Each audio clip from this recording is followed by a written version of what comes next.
Glad to have you back. It's the Business Daily right here on Trust Television. And of course, we're looking at issues around insecurity, climate change, and of course, the future of food in Nigeria. There's also a flood alert being issued by NIMET. Of course, about 20 states are at risk of experiencing flood this year. What are the state government doing about it? A lot of them have received ecological funds.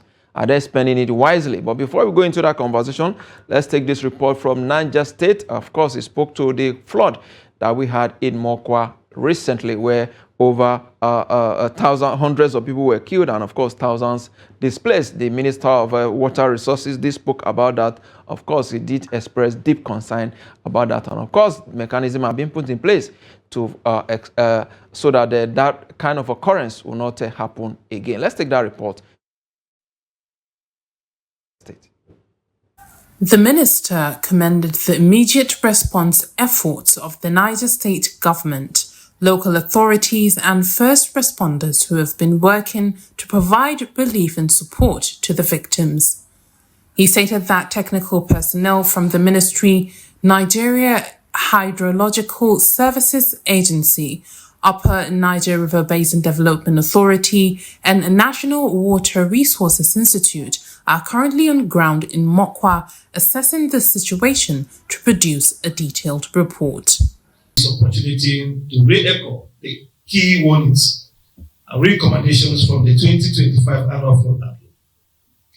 We have urged and we are still urging states and local governments to act on these early warnings by one, strengthening drainage infrastructure, relocating vulnerable communities from flood plains, engaging in sustained public awareness campaigns, and enforcing land use regulations to prevent encroachment into flood-prone areas. Minister Otsev emphasized that part of the issue is the encroachment of floodplains by residents who were previously advised not to settle in such areas. He stressed that flooding can be prevented through proper urban planning and the provision of adequate drainage infrastructure. Weather events, including intensive rainfall and river flooding, are becoming more frequent and severe across the country and globally. These events not only disrupt livelihoods, they also challenge the resilience of our infrastructure and environment. As a ministry, we remain fully committed to our mandate of monitoring, managing the nation's water resources in a sustainable and climate-resilient manner. The ministry had earlier predicted flooding in 19 local government areas of Niger State, including Mokwa, through its 2025 annual flood outlook. Meanwhile, communities across 33 states, including the FCT, are identified as high-risk zones, with the minister calling for stronger drainage systems, relocation of vulnerable populations, and stricter enforcement of land use laws. Minister of Water Resources, Mr. Yusuf Akogu, there speaking about the flooding recently in Mokwa, Niger State. Let's put some perspective into this now. I'm being joined in the studio by Dr. David Michael Terungwa. David is an Atlantic Dialogue's emerging leader and founder of Global Initiative for Food Security and Ecosystem Preservation. Glad to have you on Business Daily. Thank you for having me. Thank you so much. I think the best place to start from is you listen to what the minister said. Let's start from there, the flood in Mokwa, and of course, the consequences of that flood or damage to our system, especially the ecosystem. Yes, thank you. So there was a lot of confusion, I will say, as to what actually caused the Mokwa floods. A lot of people thought that the River Niger overran its bank and or the Kainji Dam or the Jeba Dam. But if you look at the geography of Mokwa and that environment, you see that Kainji Dam, it's way 100 kilometers away from the Mokwa town. It's possible that if the dam, burst its bank, water could get to the community. But in this case, it's just at the beginning of the rainy season. The dam was not up to capacity. The actual cause of that flooding, two things. One is climate and climate change. The volume of rainfall that fell in that day, is a volume that should fall for a month plus if it is distributed evenly. Right. And then the second cause is man-made. This drainage system within the Mokwa town was completely blocked. Now, let's look briefly at the science of climate change and what actually, caused that flooding. So first, in our basic knowledge of evaporation, what is the major factor responsible for evaporation? This is basic secondary school science. It is temperature. Now, as the global world is warming, global warming, the world is getting hotter, and then the rate of evaporation is very high. So evaporation takes water from the rivers, from the land, from the ocean, from everywhere into the atmosphere. To condense, forms as rain, and returns back to earth. And of course, you will notice that even within the Abuja city, when it rains, in a few minutes you step out, you discover that everywhere is dry as if nothing happened, except for these very few days. And the simple reason is the rate of evaporation is high. So the question is, if the rate of evaporation is high and you have a lot of water in the atmosphere, why are we having dry spell? Now, this is where the science comes in.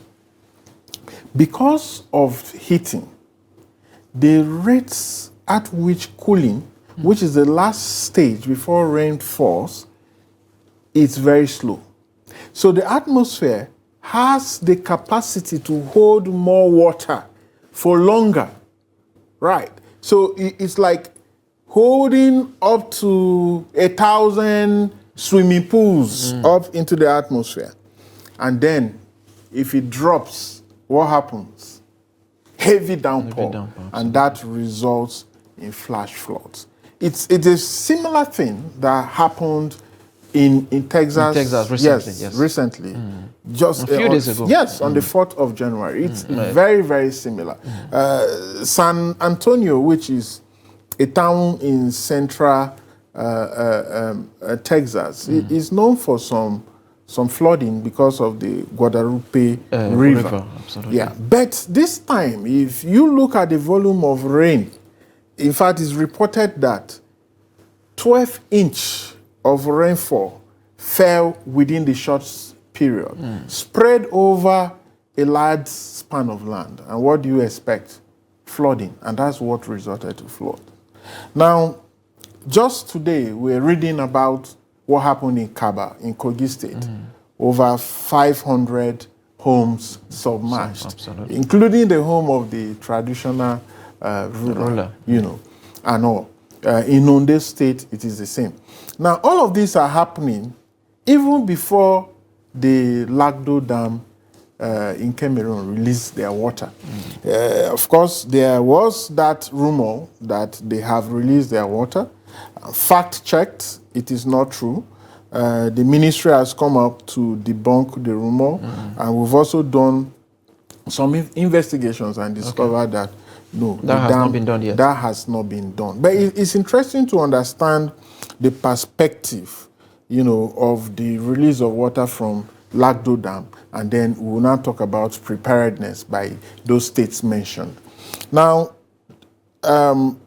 based on 5-year available statistics, Lagdo Dam authorities release water every September. You see, this is just the beginning of July. Absolutely. So that's also to tell you that that rumor is wrong. within these 5 years, it was only in 2022 that water was released in August. Yeah, it was, I think the release started about 16th of August or thereabout, which is still a month ahead. And we're not really doing anything to absorb this water that will be released from Lagdo Dam. Well, it has become an annual thing. Exactly. But it's also very important to understand why the severity has increased as compared to what was before. And now, before now, this dam has been in existence since 1982. It was actually built around 1977 to 1982. So, but you discover that from 2012, when that big flooding happened, you know, and then since then, annually, we've had cases of floods, and the consequences or the real culprit will be Lagdo Dam.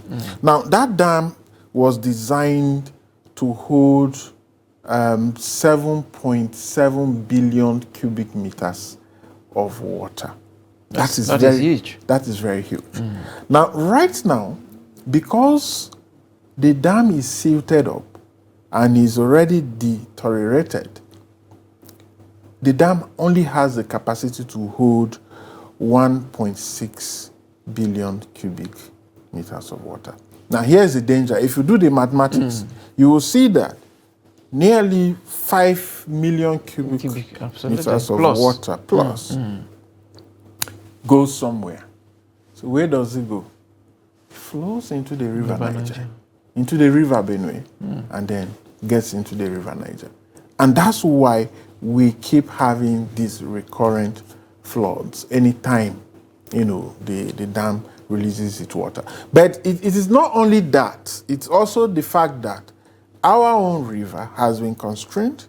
There's a lot of sediment in it. I mean, if you drive past the river Benue, you could actually see the dry ground, you know, the sand, and then nearly all the major towns along the river, from Newman in Adamawa State all the way to Taraba to Makurdi, all of those towns have turned the river into a waste dump.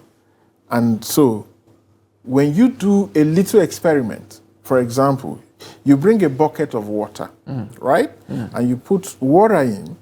As soon as you introduce some things like maybe blocks or some things, you see it starts spilling over.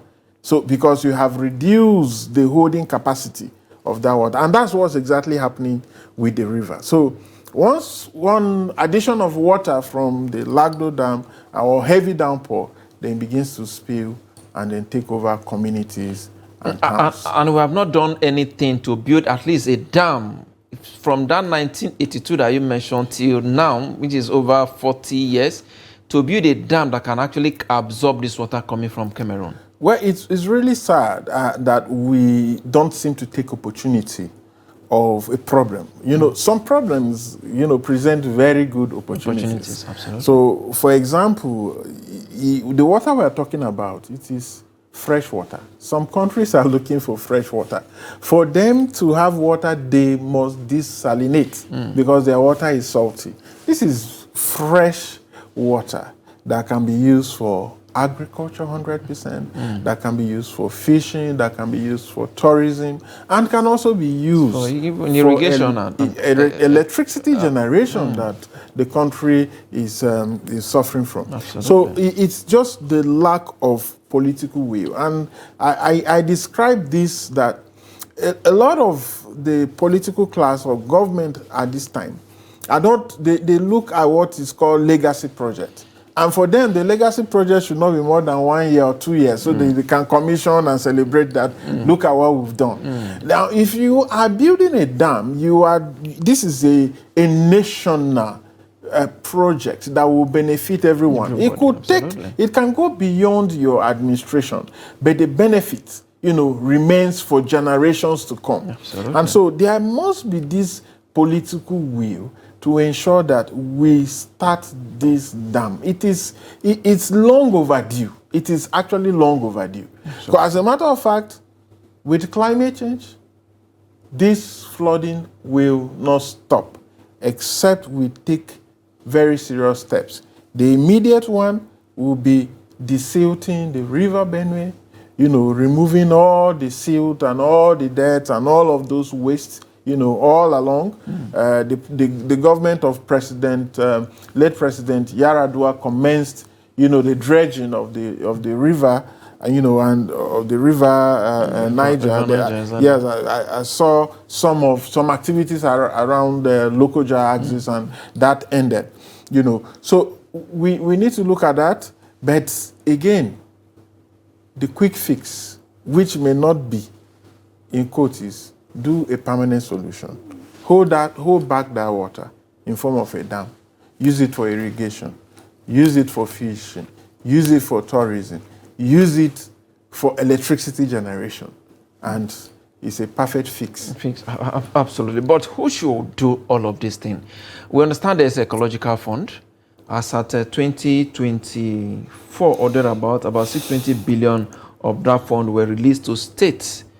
Of course, we see states like Bruno got, and so many other states got that fund. But in terms of utilization of this fund, do you think these states have actually utilized this fund properly to curtail the purpose for which it was actually released for? So the challenge with the ecological fund, to me, is that we don't spend this money preventing disaster. We are waiting for disaster to happen first. Absolutely. And then we react by releasing some money. And what is the money meant for? Buy relief materials and then share to vulnerable people or people who have been impacted. But I think it's high time that we begin to the state governments in particular, begin to be held accountable for some of these resources. I mean, it is our commonwealth. There should be this level of transparency and accountability. How much did each state receive as ecological fund? And how much was spent? What exactly was it spent for? Accountability. So that, to me, sometimes it's appeared to me that some people are happy so that when people's homes get flooded and people are displaced, they smile by going around to buy some relief materials, and move people to primary schools and secondary schools, in different communities. And all. I think that we just need to be very intentional about the lives of our people, and the impact it has on the economy and even the economy of such states. Indeed, which is key. Let's talking about the impact now. Climate change impact is huge, and part of the impact is the issue around food security, which you know very well that when there is issue of flood like this, like we experience in Mokwa and other places, of course, it affects farmlands, and this will also have a ripple effect on food production. How much of impact do you think this flooding, which has already been predicted, how much of it do you think it will have on food security in Nigeria? Before we go to the issue of insecurity, which is another very important aspect. I think it's already happening. If you look at the flooding in Mokwa, now it happened. I mean, majority of the populace in that area are farmers, and they grow rice, and some of them grow sugarcane. And that flooding did not just affect, the infrastructure within the town. So many farmlands were washed away. And the painful aspect is that it was just on the earth when farmers were just planting, and you can imagine the impact of that on the rice, quantity of rice that we'll harvest this year. And when you look at some of the states that NIMET has predicted will be impacted as states that contribute hugely to food security in the country. Benue, Kogi, Taraba, Nasarawa, even FCT, and even the FCT, in quote. So, yes, the climate impacts food security in 2 different or 3 different ways. Firstly, we are talking about the flooding, which we already know the impact. Now, secondly, there was some element of dry spell you know, this year, if you notice. It was like rain is coming, rain is not coming, you know. It's only until the last week in June and this week that you've had, you know, this volume of consistency. Exactly. And even at that, it's not very good for some crops.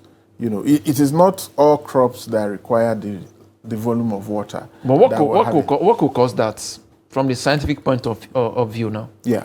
What could cause the inconsistency that we are seeing in terms of rainfall? Well, of course, that is what we have told you, that with the warming climate, the atmosphere has the ability to hold more water.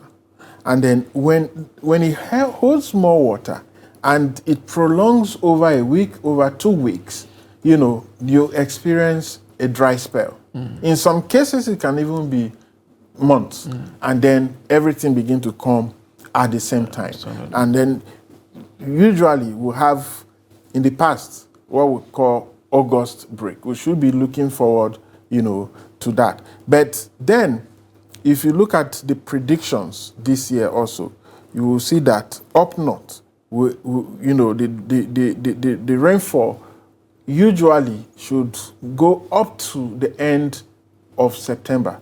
But again, this year, it's been predicted that it may not be. So all of that impacts the local farmer. And I know about this because I'm in Abuja and I listen to the news, and I know the local farmer has no information, no weather forecast for him. We need to download more weather, you know, seasonal rainfall prediction to make it available to the local farmers. Even in their local dialects. Of course, so they can understand and plan with it. Unfortunately, these farmers don't have this information. They depend on the local knowledge of growing, you know, crops. When they see the rain, as soon as there is that first onset, they rush to plant, which is very dangerous because when there's dry spell, they lose everything, you know. So that is what states should be doing. It's, for me, not the responsibility of the federal government. Yes, the federal government has a lot to do with this, because when we are talking of rights to food of Nigerian citizens, you know, it is the responsibility of the government, federal government, to ensure that every citizen of this country have food. You know, food is made available, food is made accessible, and food is made affordable for them. But then the states have a much more responsibility. So the question is, what is your state known for? You know, what is it known for? What can you grow? Is it just about building bridges when they are not needed, or building flyovers when they are not needed? Yes, we know you need to have legacy project, but the biggest legacy project for me would be that all your citizens are employed, all your citizens, you know, are doing well, all your citizens can feed themselves, and then you can even export others to other states. You know, that for me is the biggest legacy project than building some structures, airports that are not needed, not viable, and all of that. Indeed, a very good one there. Let's look at this issue of food insecurity. I want to say this food insecurity is not new in Nigeria, and of course, we import most times to actually shore up some of the deficit that we have. If you look at in 2018, an estimated 25 million Nigerians were under malnourished. That's about 180% the previous from what we had the previous decade now. And now, looking at all of these variables that we are having, and look at the government impact and contribution in the area of agriculture, do you think we are moving in the right path? Do you think we're actually putting in the right investment for us to address food insecurity? Again, I would say governments appear to be doing something, but the intentionality of it is what. But the impact is minimal. Yes, it's what baffles us. For food security in this country at the moment, you cannot discuss food security in isolation. Insecurity is the #1 factor while we are experiencing this level of food deficit in the country. That at the moment we have to import rice, we have to import wheat, and we have to import corn, to supplement what is grown, locally. And what is simply responsible for this is largely insecurity. I mean, our farmers have been very resilient, despite the climate change, despite not receiving subsidies or receiving inputs from the government. Exactly. They are able to grow crops for themselves and also sell the surplus.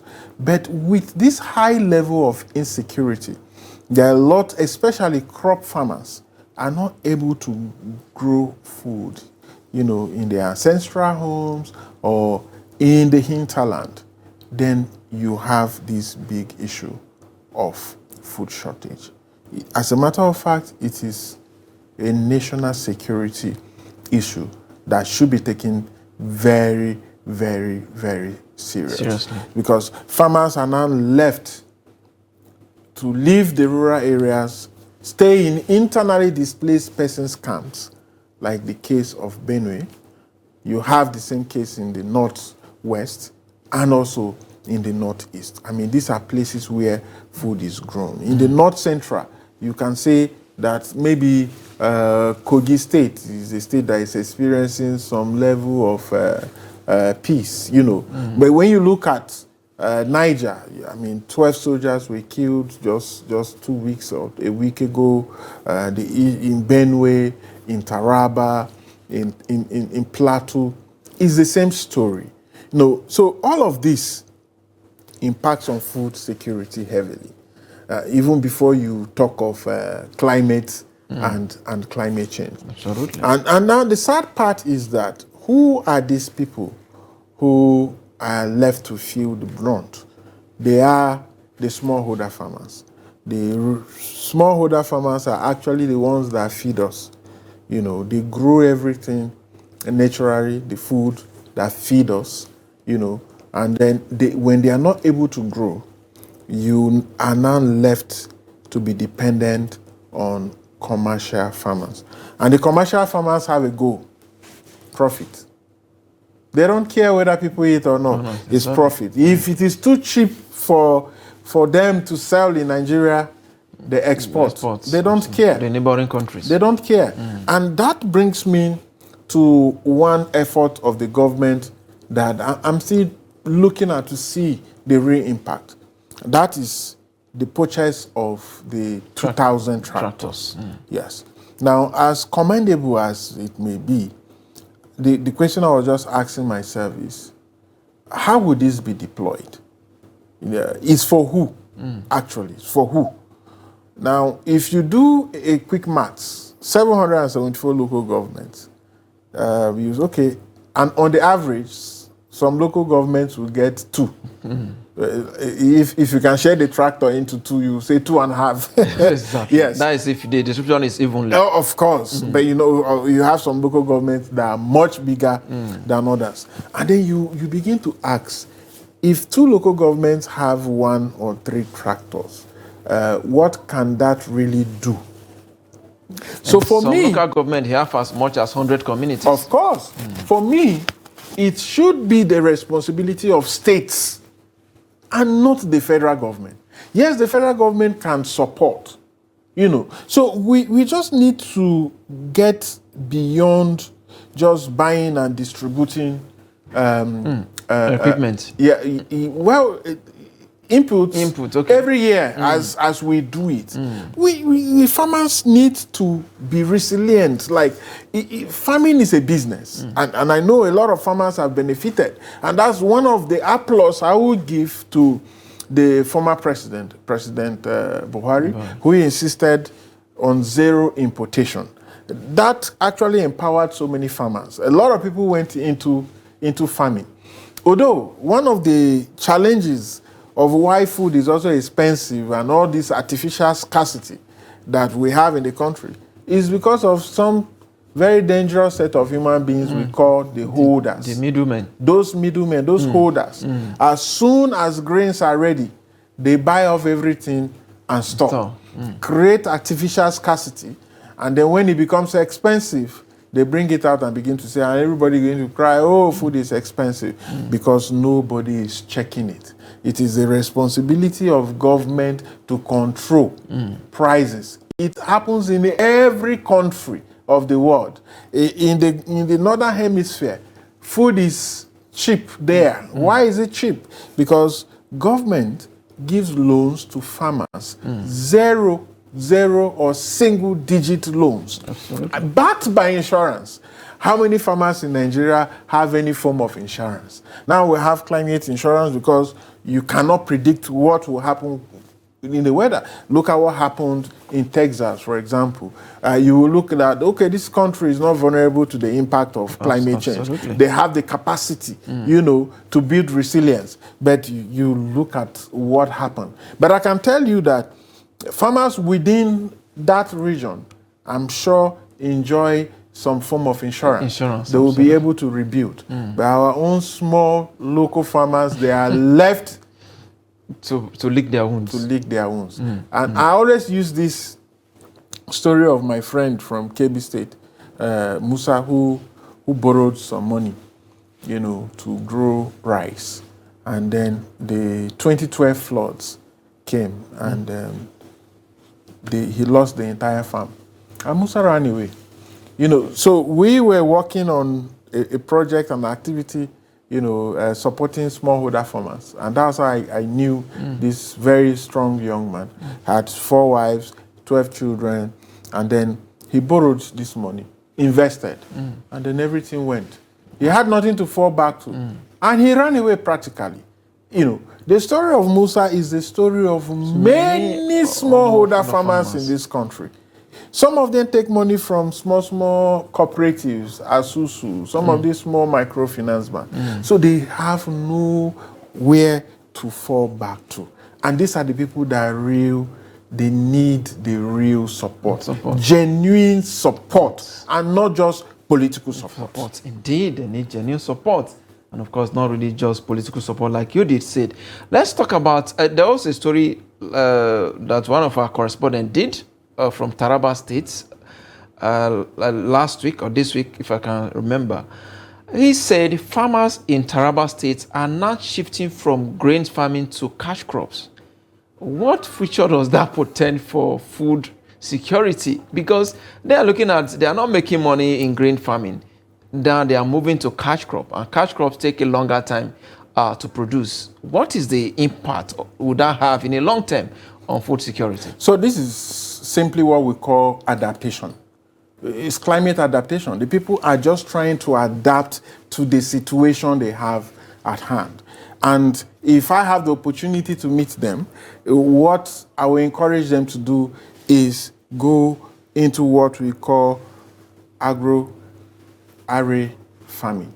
So you do a mixture of growing trees, right, but also planting grains. So while you're waiting for, the cash crops to mature to that level, you are surviving on the grains. Even when, the cash crops begin to fruit and you're already making money off them, you continue to grow your grains, your vegetables and all. I think this is why I continue to call on state governments to do more, like proper sensitization of farmers. Unfortunately, we have lost a very important sector within the agricultural value chain, and that is the extension services.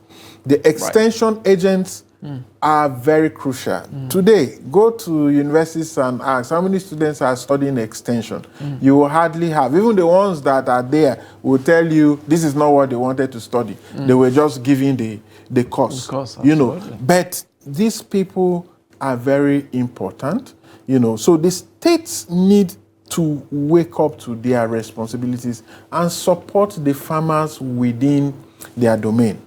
I know that cocoa grows in Taraba State.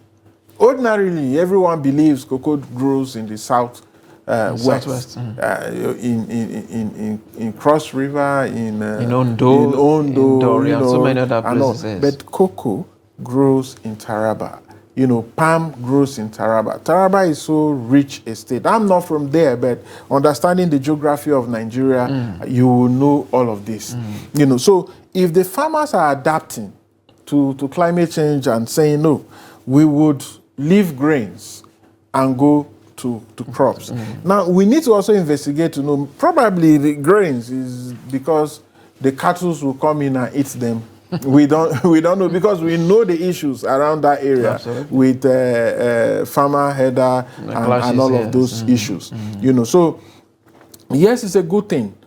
We need to integrate, you know, agroecology system of farming where you have forest, you have, it's actually building climate resilience and ensuring that the biodiversity within that region is maintained. And the only challenge you have with that is when you begin to do single type of trees, then you are distorting the ecosystem, the biodiversity within that area. And that's why they need to complement. You need to do a mixture of all.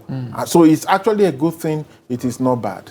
Indeed, it's not bad, like you did say. But let's look at issue. We're still staying with the issue of climate change now. But climate challenges and, of course, issues around agriculture varies across Nigeria. How do we address regional disparities? The issues in Benue, for example, is different from what you have in Enugu. If you go to Kano, it's different challenges. How do we address these regional disparities? Yeah, so I would say Nigeria is divided along ecological zones. And with the global warming and increase in temperature, you know, the issues differs according to the zone. So when you go to the Sahel, Katsina, Jigawa, Yobe, Borno, you have the issues of desertification. There's desert encroachment. You know, that evident, proven that every year we lose up to 600 meters inwards. You know, so the thing is it actually the desert that is encroaching? My answer is no. It is us that we are making deserts in our country. We are creating deserts. It is not desert that is encroaching. Is it issue of around migration? It is issue of land use. What is the land use? Now, in basic soil science, you learn that when the soil has less than 5% organic matter, then that land, that area, will become a desert. And that's what's happening up north. So what have we done? Overgrazing. We have grazed and grazed everything. There are no trees. There is nearly no organic matter that can hold the soil together. So the soil is so loose that once there is rainfall, boom, runoff. It runs up all the nutrients and all the topsoil. So what you are left with, nothing can really grow in those areas. Absolutely. It becomes, you know, a desert. And that's the situation we have in the Sahel region. In the Sahel region. We've chopped down all the trees for firewood and for, you know, go up north and see what we Let's have look done. at the North Central quickly before we wrap up. Okay, what are the issues? So in the North Central, you have the issue of soil erosion, gully erosions, and also the loss of soil infertility. So if we don't take time down to the east. Yes, if you don't take time, what happened up north would be replicated within the North Central region in no time. Once you grow, you travel past Jos, you start seeing the open landscape. All the trees are gone. Now, when you begin to go down to the south now, one of the biggest challenges we have is that coastal erosion. And the danger of coastal erosion is that it brings in the salty water from the Atlantic inland. So you're poisoning the soils. You cannot grow on such soils, you know, and so polluting all the groundwater and all of those issues. So these are some of the challenges that climate change brings to Nigeria. And if we don't act, we'll be in for it. And I always close with this, that we need to think carefully. That if today we are struggling to feed ourselves, and we are 230 million. By 2050, which is barely 15 years from now, we'll be 400 million people. How do we feed ourselves if we continue like this? That is a big question, and I'm sure government need to answer that, and of course, chart a pathway forward. I must thank you, Dr. David Michael Terungwa, founder, Global Initiative for Food Security and Ecosystem Preservation. Most thank you for your time on Business Daily. We appreciate your contributions. Indeed. Thank you so much for having me. Thank you so much. With that is a wrap on the show today. We'll be back again tomorrow. I am Yusuf Akogu.